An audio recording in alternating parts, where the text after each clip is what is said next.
भाजपा के राष्ट्रीय अध्यक्ष जेपी नड्डा ने आसनसोल दक्षिण की भाजपा प्रत्याशी अग्निमित्रा पाल के समर्थन में चुनावी सभा की, जिसमें बुद्धिजीवी और व्यापारी वर्ग शामिल हुए।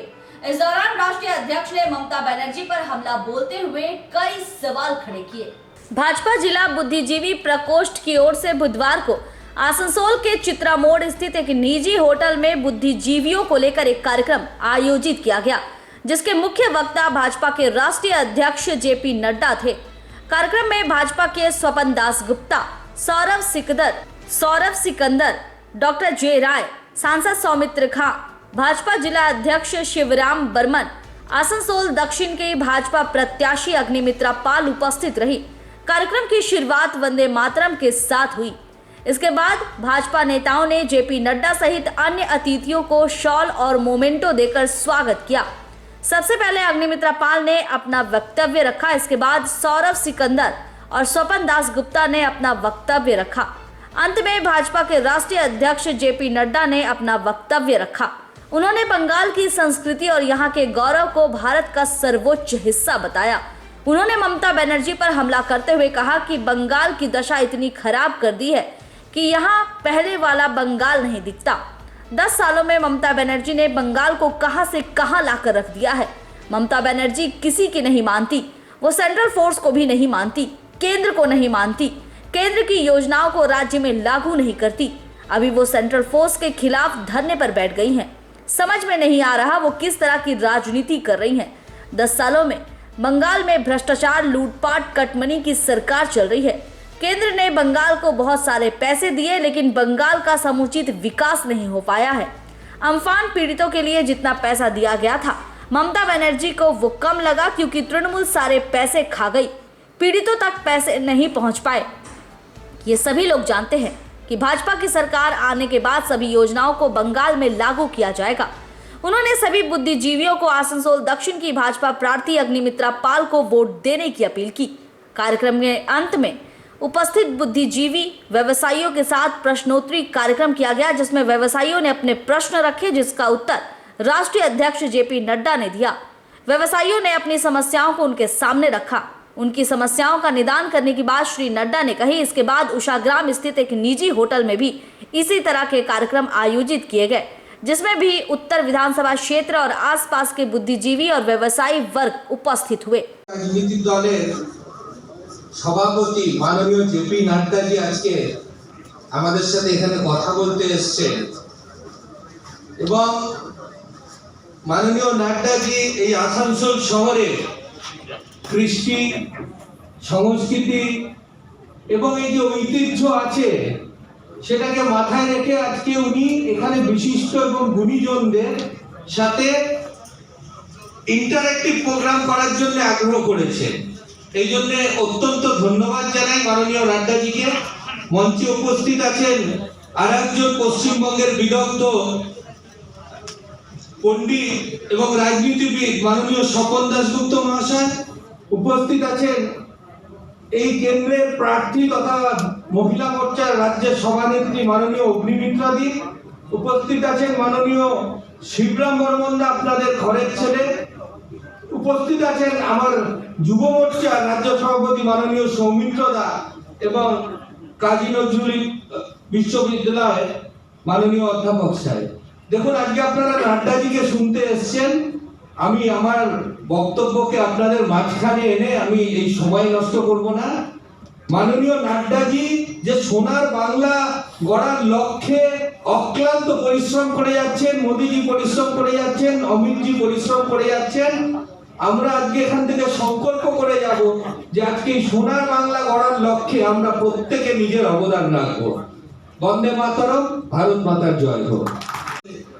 এর প্রধান কারণ হচ্ছে নির্বাচনে আমাদের আসানসোল সাউথের প্রার্থী শ্রীমতী অগ্নিমিত্রা পালকে সমর্থনের জন্য আপনারা যখন ভোট দিতে যাবেন তখন নিশ্চয়ই, আর প্রধান কারণ হচ্ছে আপনারা একজন এমএলএ কে নির্বাচিত করবেন, সেটা নিশ্চয়ই। আর আশা করি পদ্মফুল চিহ্নে ছাপ দিয়ে আপনারা অগ্নিমিত্রাকে আপনারা বিধানসভায় পাঠাবেন। কিন্তু এই যে ভোটটা হচ্ছে, এই একই ভোটে তার কিন্তু 3টে মানে প্রথমটা যেটা আমি বললাম সেটা হচ্ছে বিধানসভায় আপনারা একজন এমএলএ কে নির্বাচিত করে পাঠাবেন। তিনি তার লোকাল সমস্যা, আপনাদের দুঃখ কষ্ট, আপনাদের সুখ, সব সমস্যা সেগুলো সরকারের কাছে পেশ করবেন। কিন্তু তারও গুরুত্বপূর্ণ আরেকটা বিষয় আছে, সেটা হচ্ছে এই একই ভোট দিয়ে আপনারা একটা সরকার নির্বাচিত করবেন। আপনারা যে সরকার করবেন, এই সামনের দিনে আজকে ভারতীয় জনতা পার্টি একটা বিকল্প সরকার হিসেবে আজকে আপনাদের সামনে এসেছে। আর এই ভারতীয় জনতা পার্টি এসেছে তাদের নিজের আদর্শ, নিজেদের নীতি, আর সেইটাই হচ্ছে তৃতীয়টা। কারণ এই আপনারা 34 বছর বামফ্রন্ট সরকার দেখেছেন, আপনারা 10 বছর তৃণমূল সরকার দেখেছেন। তো স্বাভাবিকভাবে অনেকেই রাস্তায় যখন ক্যাম্পেইনে যাই অনেকে জিজ্ঞেস করে, তো আপনারাও কি ওরকমই হবেন? এই প্রশ্নটা স্বাভাবিক। কেন মানুষ 34 বা 45 বছর ধরে যদি হতাশ হয়ে থাকে, তাহলে একটা তাদের মধ্যে একটা ফ্রাস্ট্রেশন, একটা সিনিসিজম আসা স্বাভাবিক। তা আমরা কিভাবে তাদের থেকে পার্থক্যটা বজায় রাখতে পারি? আর এই কারণে স্বপনদা, মাননীয় জেলার কনভিনার শিবরাম বর্মনদা, মাননীয় জেলার অবজারভার এবং আপনারা আমার আসানসোলের পরিবারের বিদগ্ধজন ইন্টেলেকচুয়াল যারা আজকে সন্ধ্যাবেলায় এসেছেন, বিধানসভার ভারতীয় জনতা পার্টির প্রার্থী। আমার জন্ম এখানে এবং স্কুল কলেজ সবকিছুই মনে হয়েছে আসানসোল সারা ভারতবর্ষে অনেকগুলো শহর বা বিদেশের অনেকগুলো যে উন্নত শহর তার মতো কেন হতে পারে না। প্রচার করার সময় যখন মানুষের যে কষ্ট দুর্দশা, আমার আসানসোলের পরিবারের মানুষের কষ্ট চোখের সামনে এসেছে। আজকে জলের প্রবলেম, আজকে ড্রেনেজের প্রবলেম, আজকে বিদ্যুতের প্রবলেম, আজকে বেকারত্বের প্রবলেম, তখন মনে হয়েছে সত্যি আজকে যে সুযোগটা মাননীয় প্রধানমন্ত্রী নরেন্দ্র মোদীজি, মাননীয় স্বরাষ্ট্রমন্ত্রী অমিত শাহজি এবং মাননীয় আমার সর্বভারতীয় সভাপতি জেপি নাড্ডাজি করে দিয়েছেন, আমি কৃতজ্ঞ জানাই, প্রণাম জানাই যে 294টা সিটের মধ্যে একটি প্রার্থী হতে পারা অত্যন্ত গৌরবের ব্যাপার। কিন্তু নিজের জন্মভূমি মাতৃভূমি থেকে দাঁড়াবার এই যে সুযোগটা ওনারা করে দিয়েছেন, আপনাদের সেবা করার সুযোগটা করে দিয়েছেন, তার জন্য আমি সত্যি কৃতজ্ঞ। আজকে দুর্দান্ত একটি ম্যানিফেস্টো মাননীয় প্রধানমন্ত্রী বাংলাকে উপহার দিয়েছেন, সেই বিষয়ে আমরা বিস্তারিত জানবো মাননীয় সভাপতির কাছ থেকে। আমি আবার স্বাগত জানাই এবং কৃতজ্ঞতা জানাই মাননীয় নাড্ডাজিকে, যে ওনার অত্যন্ত ব্যস্ততম স্কেডিউল থেকে উনি আমাদের আসানসোলবাসীর জন্য কিছু সময় দিয়েছেন। আমি আমার বক্তব্যকে এখানে বিরাম দেব এবং আগামী দিনের সোনার বাংলা, যেটা আমাদের ডক্টর শ্যামাপ্রসাদ মুখার্জি স্বপ্ন দেখেছিলেন, যেটা আমাদের মাননীয় প্রধানমন্ত্রী নরেন্দ্র মোদীজি স্বপ্ন দেখেছেন, সেটা আমরা কিভাবে বাস্তবায়িত করব তার কথা আমরা মাননীয় নাড্ডাজির কাছ থেকে শুনে নেব। আবার বলি, एक परम वैभव की ओर ले जाने में इनका एक बहुत बड़ा रोल रहा, लेकिन कुछ समय में यह सारे का सारा धाराशाही हो।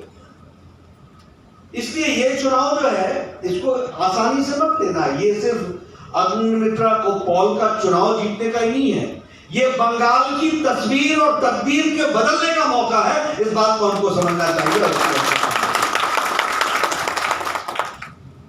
और फिर मैं बताता हूं, मैं तो देखो मेरा जन्म पक्का वाणी में हुआ, मैं तो बंगाली वातावरण में पैदा हुआ।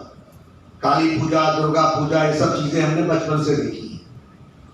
और हमारे क्लास में मैं कल भी बता रहा था, in my school out of 40 students 15 were from Bengal, और वो सारे, कोई मित्रा, कोई मजुमदार, कोई गुप्ता, कोई सेन, कोई बोस, कोई घोष, ये हमारे मार्क्सलिस्ट के पहले 15 स्थान ए ग्रेड में ये बुक कर लेते थे, इसके बाद ही हमारा नंबर आता था। और हम बड़े दुखी होते थे, यार हम बी ग्रेड में आते हैं और ए ग्रेड में आते नहीं। तो बाद में पता चला कि वो कॉड लिवर ऑयल का बहुत बड़ा उपयोग वो बंगाल के साथ बड़ा जुड़ा हुआ है। मैं नारे लगाता हूँ चावल चोर के, नीचे से आवाज आती है टीएमसी। ये क्या हाल है? अम्फान बताइए 2772 करोड़ रुपए मोदी जी ने दिए कि नहीं दिए? दिए कि नहीं दिए? तो ममता जी बोले बहुत कम है, बहुत कम है, बहुत कम है। अरे खा गए पूरा। तो आपके लिए तो कम ही होगा क्योंकि आपने खाना है। और मैं इसलिए बोल सकता हूं क्योंकि प्रदेश की मुख्यमंत्री अगर हाई कोर्ट कहता है कि इसका सीएजी ऑडिट होना चाहिए और ममता अगर सुप्रीम कोर्ट में जाती है तो बताओ किसके दाढ़ी में तिनका है? बताओ आप, किसके दाढ़ी में तिनका? कौन है इससे बचाना चाह रहा? क्यों बचाना चाह रहे? क्योंकि टीएमसी के कार्यकर्ता अम्फान का पैसा खा गए। आज आप ऑडिट से भाग रही है 2772 करोड़ रुपए। छोटा अमाउंट नहीं भैया। लोगों के घर नहीं बने, जो लोगों को मिलना चाहिए था वो नहीं मिला, जो उनकी नौकाएं ठीक होनी थी वो नहीं हुआ। ऐसे में आप बताइए, ऐसे प्रशासन में शासन को रहना रखा जाए? रखा जाए नहीं। अब रही बात मैं इस इलाके की।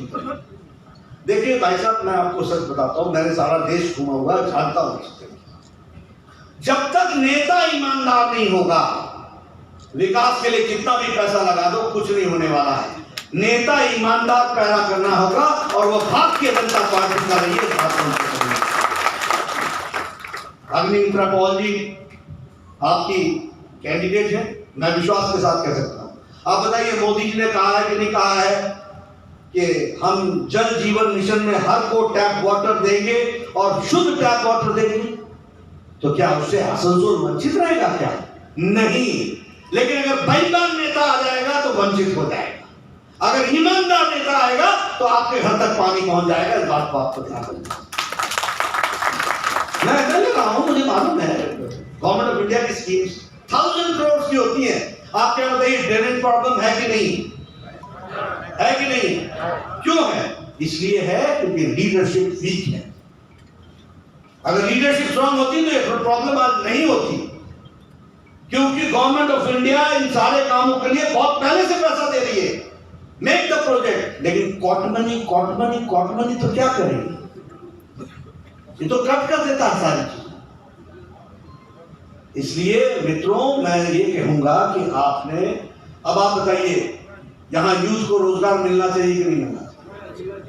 एक्टिविटी होनी चाहिए कि नहीं होनी? महिलाओं को उनकी सुरक्षा होनी चाहिए कि नहीं होनी चाहिए? Is it not a fact that West Bengal has stopped giving the crime bureau report? तो मित्रों वहां से हम अगर यात्रा शुरू करें तो आज मैं ये महसूस करता हूं कि बंगाल एक तरीके से आज के नेतृत्व में बहुत नुकसान हो चुका है और उस नुकसान से उभरना जरूरी है। देखिए आज अम्बेडकर की 130वीं जन्म जयंती है। संविधान के रचयिता, संविधान को बनाने वाले निर्माता सारी जिंदगी अनटचेबिलिटी के खिलाफ लड़ते रहे, पूर्ण राष्ट्रभक्त के रूप में खड़े रहे। सरदार पटेल को चिट्ठी लिखी उन्होंने कि I am more nationalist than any of the Congress leaders. ये डॉक्टर B.R. अम्बेडकर भारत रत्न ने लिखी। लेकिन यहां बंगाल में हमारे दलित भाइयों को टीएमसी के नेता नेत्री किन शब्दों का प्रयोग करते हैं और हमारी नेत्री दीदी एक शब्द नहीं बोलती है। ये कहां पहुंच गया बंगाल? ये दलित भाइयों के साथ ऐसा नुकसान करने वाले कहां पहुंच गए? और अब देखो एक भी राजनीतिक दल जो ममता के साथी है, आज ये दलित फलाना सेना, ये सेना, वो सेना, फलानी सेना सब कहां चली गई? सबके मुंह में ताला लग गया, बोलने में दिक्कत आती है। ये दोहरे चेहरे, इसको पर्दाफाश करने का मौका है, तो ये मौका है, इसको हमको ध्यान में रखना चाहिए और हमको इसको जवाब देना। कहां पहुंच गया बंगाल? और मैं तो कई बार दंग रहता हूं कि 10 साल दीदी ने राज किया, कैसा राज किया होगा, किस तरीके का राज किया होगा। अभी 24 घंटे के लिए उनको मौन रहना पड़ा। ये ठीक है, आप अपना व्यक्तिगत धरना दो, जो दो, प्रजातंत्र में सब अधिकार है आपको, लेकिन ये कैसा प्रशासन चलाती होंगी जो कहती है सीएपीएफ का घेराव करो? कैसा प्रशासन चलाती होंगी जो कहती होंगी एक समुदाय वाले इकट्ठे हो जाओ? ये क्या चलता होगा यहां?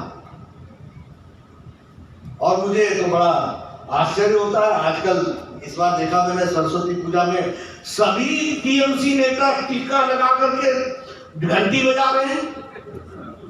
अरे तो घंटी तो बज गई तुम्हारी, तुमने 10 साल बजाई है, अब बज गई तुम्हारी। चंडी का पाठ कर रहे हैं, मौका मिलेगा खूब चंडी का पाठ कीजिएगा। 2 तारीख का मौका ही मौका है, संपूर्ण चंडी पाठ करो। लेकिन ये क्या है, कैसे है ये? आप बताओ, पहले जुलाई आता है या अगस्त आता है? जुलाई। 30 जुलाई को पीछे मुहर्रम था, तो आपने सारे कोरोना के सिस्टम को खोल दिया। बिल्कुल ठीक है, अच्छी बात है, कोई बात नहीं, मुहर्रम मनाना चाहिए। लेकिन 5 अगस्त को जब राम जन्मभूमि आई और प्रधानमंत्री जब उस समय शिलान्यास कर रहे थे, तो आपने यहां कर्फ्यू लगा दिया। अब सारा बंगाल आपको कर्फ्यू लगा रहा है, ये आपको ध्यान रखना पड़ेगा। ये आपको करने वाला आदमी, और ये जो चालाकियां करते हैं लोग, इनको प्रजातंत्र में जवाब देने का किसी में ताकत नहीं है, वो आप में ताकत है। इनको मुंह तोड़ जवाब देना बैलेट के माध्यम से देना चाहिए और ईवीएम मशीन के माध्यम से देना चाहिए। इसलिए ये मौका है जो आपको मिलने वाला है, जिस मौके का उपयोग कीजिए। मैं लंबे समय तक एमएलए रहा हूं, लोगों की सेवा भी की। आप देखिए विकास के दृष्टि से यहां 76 लाख किसान हैं। प्रधानमंत्री जी ने 6,000 रुपए महीने का प्रधान किसान सम्मान निधि देने का तय किया। दीदी बीच में अड़ गई, क्या क्या मिला इससे? होबे ना होबे ना होबे ना करबे ना करबे ना। अब 2 तारीख के बाद होबे ना बोलते रहना। पहली कैबिनेट में अगले किस्त भी देंगे और 18,000 बकाया भी देंगे। 76 लाख किसानों को हम पहुंचाएंगे। मैं स्वास्थ्य मंत्री था, मेरे ऊपर मोदी जी ने बहुत कृपा। दुनिया का सबसे बड़ा health care scheme, world's largest health care scheme, कितना? 50 crore people getting a health coverage per year per family 5 lakh rupees per family. और कितने लोग? 50 करोड़ लोग। 50 करोड़ का मतलब हुआ सारा अमेरिका, सारा कनाडा, सारा मेक्सिको, सब मिला लो तो मेरा आयुष्मान भारत बनता है। भारत का आयुष्मान भारत बनता है। सब जगह किया। बंगाल में 4 करोड़ 34 लाख लोगों को ये लाभ मिलना था। कितना? 4 करोड़ 34 लाख। क्या हुआ? होबे ना करना नहीं है। यहां हमारे गोल्डन कार्ड्स जो पोस्टमैन से डिलीवर होने थे 4 करोड़ 32 लाख लोगों को, वो सारे के सारे फड़वा करके नाली में डलवा दिए। लेकिन यहां मोदी जी का कार्यक्रम नहीं होगा, ये इन्होंने तय किया। आप बताइए, 2 तारीख को हमारी सरकार बनेगी, पहले कैबिनेट में फैसला लिया जाएगा और 4 करोड़ 32 लाख को आयुष्मान भारत से छोड़ दिया जाएगा। ये हम आपको बताना चाहते हैं। इसलिए मैं आपसे कहना चाहता हूं, आप विकास की बात करना चाहते हैं। आप बताइए, ईस्ट वेस्ट कॉरिडोर के लिए मोदी जी ने पैसा दिया कि नहीं दिया? ईस्ट कॉरिडोर के लिए मोदी जी ने पैसा दिया कि नहीं दिया? कैलकाटा टू सिलीगुड़ी रोड के लिए आपको पैसा दिया कि नहीं दिया? यूपीए ने आपको 92,000 करोड़ दिए और बीजेपी के मोदी जी ने आपको 5,44,000 करोड़ रुपीस आपको दिए सिर्फ आपके विकास के लिए। लेकिन हमको दुख के साथ कहना पड़ता है, हम ऊपर से पैसा डालते हैं, नीचे लोटे में छेद है, सिंडिकेट, भ्रष्टाचार, कोर्ट मनी, अब इसको आपने कॉट कर लेना, कॉट। आप बताइए 80 करोड़ की जनता को 9 महीने तक 5 किलो गेहूं, 5 किलो चावल, 1 किलो दाल दी मोदी जी ने कि नहीं दी? कोरोना के दौरान दी कि नहीं दी? For 9 months. यहां क्या हुआ बंगाल में? ये टीएमसी के कार्यक्रम, ये हमारी खुशी में धूम बजा रही है। देखिए, जब ईश्वर का आशीर्वाद होता है तो ऐसे मिलता है। आपको मालूम है ना कि 2020 में जब सिक्सर मारते हैं तो ये धुन बजती है। तो मित्रों, मैं ये कह रहा था कि हम जब बंगाल की बात करते हैं तो अतिशयोक्ति नहीं है। मैं आपके सामने बहुत फ्रैंकली बताना चाहता हूं कि यह जाना गया है कि what Bengal thinks today, India thinks tomorrow. और ये कहने के लिए नहीं है। Social leaders, spiritual leaders, political leaders, freedom fighters, social reformers, ये सब बंगाल की धरती से निकले। लेकिन पिछले 30-40 साल के कालखंड में ये कालग्रसित हो गया। इस पर एक काली छाया पड़ गई और एक राज आ गया, गुंडाइज्म का राज, भ्रष्टाचार का राज, तानाशाही का राज, प्रशासन को राजनीतिक चश्मे से देखने वाला राज, और कुल मिलाकर के सारे सिस्टम्स क्रम्बल आउट कर गए। आखिर इसमें तो कोई दो राय नहीं है कि इकोनॉमिक वर्ल्ड का कैलकाटा वाज द लीडर। आर्थिक जगत का नेतृत्व करने वाला जगह कौन सी थी? कोलकाता। पढ़ाई में दुनिया को दिशा देने वाला कौन सा स्थान था? Kolkata. The world's best scientist, the world's best literary figures, the world's known spiritual leaders, ये सब यहीं से तो निकले थे। और इन्होंने देश को एक परम वैभव की ओर ले जाने में इनका एक बहुत बड़ा रोल रहा। लेकिन कुछ समय में यह सारे का सारा धाराशाही हो गया। इसलिए ये चुनाव जो है, इसको आसानी से मत लेना। ये सिर्फ अग्निमित्रा को पॉल का चुनाव जीतने का ही नहीं है, ये बंगाल की तस्वीर और तकदीर के बदलने का मौका है। इस बात को हमको समझना चाहिए। और फिर मैं बताता हूं, मैं तो देखो, मेरा जन्म पकावाड़ी में हुआ, मैं तो बंगाली वातावरण में पैदा हुआ। काली पूजा, दुर्गा पूजा, ये सब चीजें हमने बचपन से देखी। और हमारे क्लास में मैं कल भी बता रहा था, in my school out of 40 students 15 were from Bengal। और वो सारे, कोई मित्रा, कोई मजुमदार, कोई गुप्ता, कोई सेन, कोई बोस, कोई घोष, ये हमारे मार्क्सलिस्ट के पहले 15 स्थान ए ग्रेड में ये बुक कर लेते थे। इसके बाद ही हमारा नंबर आता था।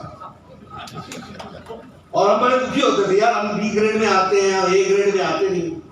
तो बाद में पता चला कि वो कॉड लिवर ऑयल का बहुत बड़ा उपयोग वो बंगाल के साथ बड़ा जुड़ा हुआ है। शर्म नहीं आती। Maximum number of domestic violence has increased by 35% in Bengal. Maximum number of acid attacks are in Bengal. Maximum number of human trafficking is in Bengal. Maximum number of unreported cases of mahila atrocities in Bengal. Maximum schedule caste commission ने कहा है कि सबसे ज्यादा atrocities हरिजन दलित भाइयों पर होती है और अनरिपोर्टेड होती है, रिपोर्ट नहीं की जाती है। बंगाल के बारे में रिपोर्ट नहीं। क्या ऐसी सरकार हम चाहते हैं? और ये सब करने के बाद गुस्सा आता है। दीदी को गुस्सा आता है। काहे का गुस्सा आता है? गुस्सा तो बंगाल की जनता को आना चाहिए। उन्होंने तो जिस तरीके का शासन चलाया, सारी व्यवस्थाएं क्रम्बल डाउन कर दिए, टूट गई है, ध्वस्त हो गई। और इसीलिए मैं आपसे निवेदन करने आया हूं, अगर हमने युवाओं का विकास करना है, महिलाओं को सुरक्षा देनी है, किसानों का ख्याल रखना है, 1 लाख करोड़ रुपीस बताइए आत्मनिर्भर भारत में प्रधानमंत्री जी ने किसानों के लिए रखा है कि नहीं रखा है? जिसका फैसला किसान करेगा, उसने वेयर हाउस बनाना है, उसने कोल्ड स्टोरेज बनाना है, उसने रोड बनानी है, उसने मंडी बनानी है, उसने मार्केट इंटरवेंशन स्कीम बनानी है, सब उसके ऊपर छोड़ा है। इससे ज्यादा रिफॉर्म्स आ सकता है क्या? आपको इसका लाभ उठाना है कि नहीं उठाना है? कि इसके बीच में टीएमसी के कार्यकर्ता खड़े करने हैं, कमीशन, सिंडिकेट। अगर नहीं करने हैं तो बंगाल को यह मौका है। देश का नेतृत्व प्रधानमंत्री मोदी जी के पास है, उनका आशीर्वाद बंगाल पर सदा सदा बना हुआ है, यह ध्यान में रखना चाहिए।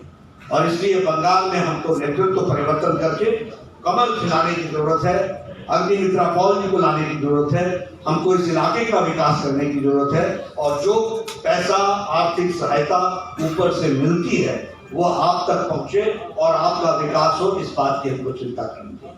मैं स्वास्थ्य मंत्री था, मुझे कहना अच्छा नहीं लगता है। 2018 और 19 में, 18 और 17 में dengue cases were not reported. Blank, West Bengal blank, क्या मिलता है? अरे मैं भारत का स्वास्थ्य मंत्री था, मैं दवाई देने के लिए तैयार था, डॉक्टर देने के लिए तैयार था, टीम भेजने के लिए तैयार था। कोरोना में हम लोगों ने सेंट्रल टीम भेजी कि नहीं भेजी? क्या कहा?